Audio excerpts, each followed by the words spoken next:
Salut tout le monde, nouvelle vidéo. Cette fois-ci, je vais vous parler de ASML. Donc, c'est une valeur hollandaise qui est cotée en bourse depuis 1995 et qui est en tendance haussière de long terme. Pourquoi elle est si bien connue des investisseurs boursiers? Ben, tout simplement parce que c'est l'appel qui permet de récupérer l'or, l'or étant les semi-conducteurs. Et pourquoi est-ce si important? Ben, tout ce qui est électronique et tout notamment tout ce qui est intelligence artificielle. Voilà. Je vous ai déjà tracé mes résistances et supports. Donc, ben, résistance, pas de surprise, c'est le all-time high, le plus haut historique à 956 euros exactement. Euh, voilà, ici, comme vous pouvez le voir, 956,40 euros le plus haut historique. Et je constate un premier support à 795 euros et le comblement d'un gap haussier du 24 janvier 2024 à 744 euros. Il y en a un autre plus bas, mais c'est peu probable, aux alentours de 680 euros. Donc voilà, pour ceux qui voudraient se positionner, il faudrait attendre de 795 euros et voir pour les plus patients 744 euros. Et le but étant de viser 956 euros minimum et même 1000 euros, hein, parce que c'est une valeur, si on la garde sur le long terme, elle va atteindre facilement les 1000 euros. Donc maintenant, concernant l'analyse fondamentale, price earning ratio plutôt élevé initialement, 35, 34, 42 en prévu en 2024 et puis 27 prévu en 2025. Bon, il faut pas juste se fier au price earning ratio, hein, d'accord?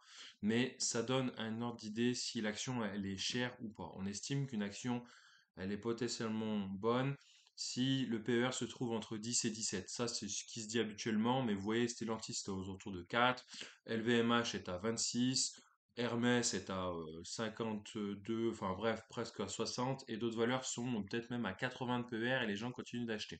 Donc ça ne veut pas forcément dire grand-chose.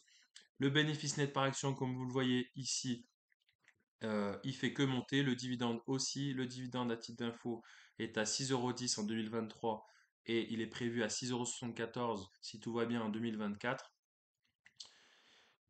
Le compte des résultats, très bon. Le résultat d'exploitation, c'est en milliards d'euros. Vous voyez, il passe de 9 milliards d'euros, 6,5 milliards d'euros en 2022, 9 milliards d'euros en 2023, 8,6 milliards d'euros en 2024 et il serait prévu à 13,5 milliards d'euros en 2025. Et puis voilà, 15 milliards en 2026. C'est ce que les analystes prévoient. La note zone bourse, fondamentaux, excellent. Mince, ça veut pas. Voilà, excellent, 97%. Momentum, 75%. Visibilité excellente. Consensus excellent. Et la valorisation mauvaise. Vous avez vu, elle est chère, hein. Mais tout le reste est excellent. 38 analystes, donc très médiatisés, 38 analystes recommandent d'acheter cette valeur. Dernier cours de clôture pour les analystes, 811,40 euros. Objectif de cours moyen, 994 euros, ce qui fait une plus-value éventuelle de plus 22%. Et ce que je vous dis, il faut viser au moins les 1000 euros. La santé de l'entreprise, excellente. Comme vous pouvez voir, trésorerie, EBITDA, donc les bénéfices et le chiffre d'affaires en hausse lente et constante, enfin régulière et constante, hausse constante. Et vous voyez, on peut comparer voilà, les autres à titre informatif.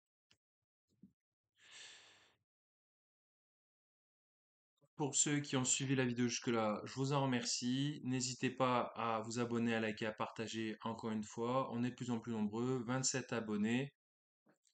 Merci de votre soutien.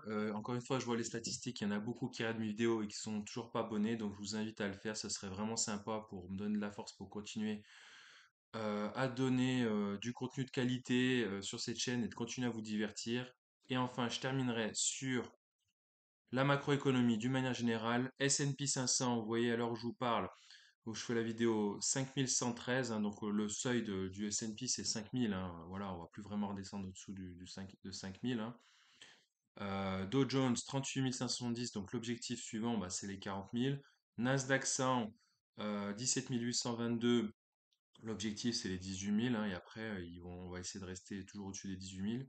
Le DAX 40, donc c'est l'indice allemand, 17 986, pareil, les 18 000. CAC 40, 7 959, donc voilà, on va y revenir, mais concrètement, on est dans un trading range entre aux alentours de 7 900 et 8 200. Donc l'objectif c'est de repasser à nouveau au-dessus des 8 000. Et voilà, de manière plus générale, le pétrole serait à 78 dollars, l'once d'or, donc l'or serait à 2 288 dollars. L'euro-dollar, donc 1 euro serait égal actuellement à 1,07 dollars. Et enfin, le Bitcoin actuellement à 61 823 dollars. C'est la fin de cette vidéo. Merci encore. Et puis je vous dis à la prochaine pour une nouvelle vidéo. Salut!